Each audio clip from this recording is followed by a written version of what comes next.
আসসালামু আলাইকুম। আমাদের বাণিজ্যিক বাগানের পরিচর্যা শুরু করছি। তো আমাদের বাণিজ্যিক বাগানে যে দেখেন অনেক প্রতি বছর অনেক বেশি আম হয়। তো এটা কিসের জন্য হয়?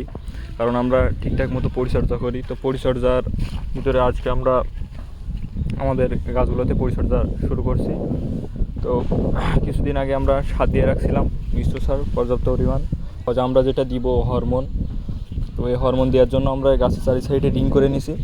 তো এইটা দেওয়ার জন্য আপনার এই যে শিকড়গুলো ড্যামেজ করা লাগে, তো শিকড়গুলো সব ড্যামেজ করে নিছি। এবং আমাদের এইখানে সবই বাণিজ্যিক বাগান। এখানে একটা বর্ডারের ধারে ওই সাইডে যে ইন্ডিয়া। তো আমি যদি দেখানোর চেষ্টা করি,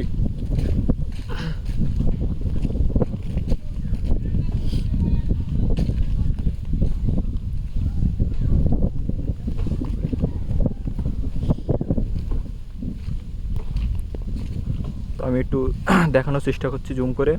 ওই যে ইন্ডিয়ার বিএসএফের যে টহল দেয় তারা, তো এইখান থেকে 100 মিটার দূরে আরও একটা, এভাবে ওরা প্রত্যেকটা সেফটি মেনটেন করছে ওদের বর্ডারে। তো এবারে ডিউটি করে এই যে ইন্ডিয়ার যে মাঝ বরাবর যে গাং, এইটা থেকেই আমাদের এই যে বাগানটা। তো আমরা এখন এই বাণিজ্যিক বাগানে পরিচর্যা শুরু করছি। তো এখন থেকে নিয়মিতই আমি ভিডিও দেওয়ার চেষ্টা করব যে কেন আমাদের গাছে এত আম হয় প্রতি বছর। তো এটা আমি আপনাদেরকে দেখাবো। তো আমরা কিছুক্ষণ পরে ওষুধ গুলে তখন ভিডিওটা আপনাদের দেখাবো এবং বোঝানোর চেষ্টা করব। যে এখন আমরা ওষুধগুলো গুলে নিব। তো আমরা দিচ্ছি যে অনেকে চিনে থাকবেন, সিনজেন্টার কাল্টার নামে পরিচিত। তো এটা কাল্টার গ্রুপেরই, এটা এসিআর র্যাপিড।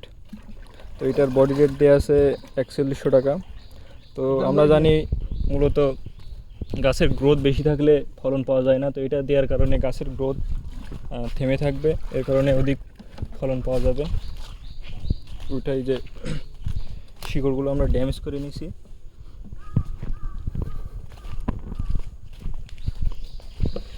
তো আমরা এটা গাছের বয়স হিসাবে আমরা এগুলো প্রয়োগ করবো এভাবে রিং দিয়ে। এরপরে এটা মাটি দিয়ে ঢেকে দিব যেন বর্ষাতে ধুয়ে না যায়।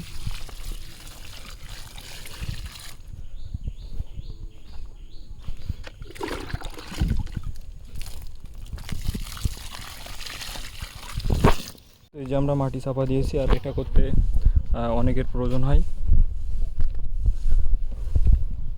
এই যে আমরা সবাই দিতেছি।